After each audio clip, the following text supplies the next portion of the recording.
일본의 현재 모습을 보고 우리나라의 미래 부동산 시장을 예측해 본다 이거죠.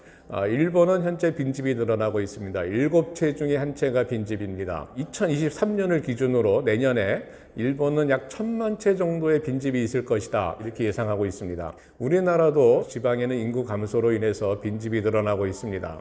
인구수가 감소해도 주택 가격이 올라가니까 우리는 뭐라고 얘기한다? 가구 수가 늘어나고 있다 이렇게 얘기하는 겁니다. 가구 수가 늘어나고 있으니까 아파트 가격이 떨어지지 않는다. 인구는 감소해도 이런 논리를 피고 있습니다.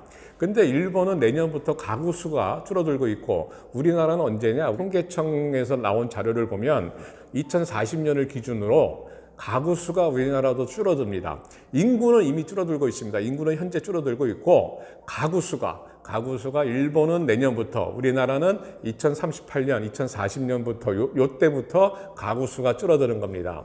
그러면은 인구가 줄어들지만 가구 수가 늘어나기 때문에 아파트 가격이 오른다, 주택 가격이 버티고 있다 이런 논리는 이제 안 통하는 거죠. 그것이 언제다? 2040년입니다.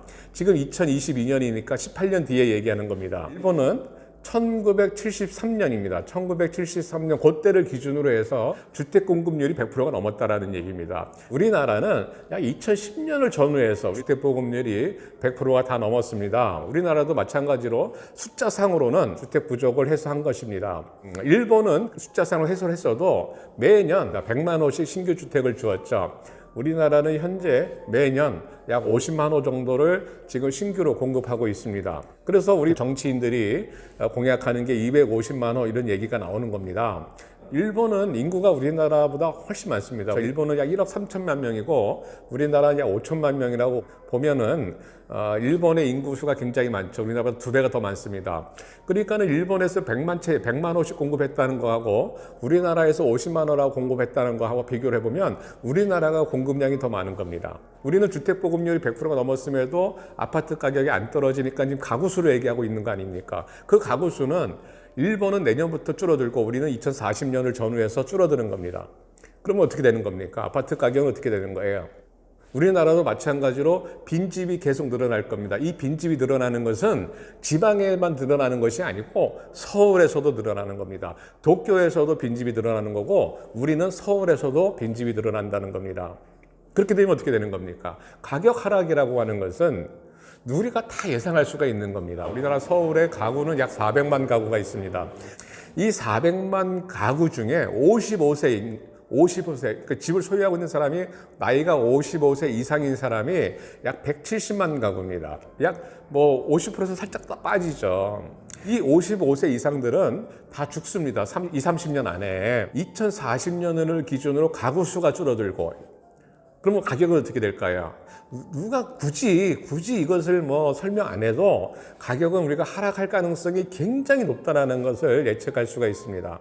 우리가 다른 논리를 만들어서 가격이 하락하지 않는다라고 하는 논리를 만들 수는 있습니다.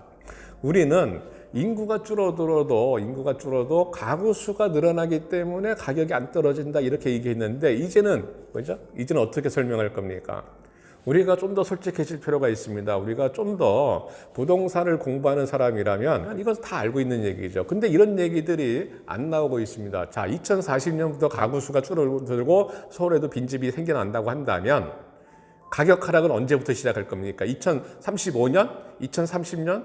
자, 그러면 우리는 지금 2022년이니까 10년 뒤면 2032년입니다.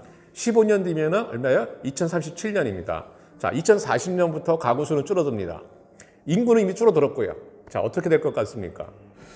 우리는 주택의 질을 따집니다. 우리가 집이 공급이 돼도 주택의 질이 떨어지니까 우리가 살고 싶은 집은 부족하다 이런 논리를 핍니다.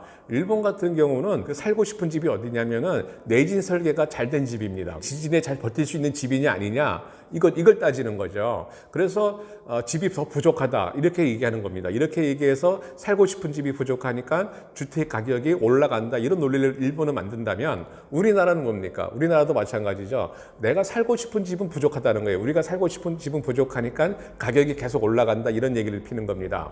그러면 일본에 현재 빈집이 있고 내년에 1000만 채가 늘어난다고 얘기하는데 일본에서 이야기하는 그 살고 싶은 집, 그죠? 그 수요와 우리나라에서 살고 싶은 집의 그 수요를 비교해 보면 어디가 더 클 거라고 생각합니까? 우리나라가 더 적을 거라고 저는 생각합니다. 일본에 비해서. 그렇다고 한다면, 그죠? 일본보다 우리나라가 더 안 좋은 상황에 빠질 수 있다. 10년 뒤, 15년 뒤 일본의 현재 모습을 보고 우리나라의 미래의 모습을 예측한다면 우리나라가 일본보다 더 부정적인 그런 부동산 시장을 가질 거다. 이렇게 보이는 겁니다.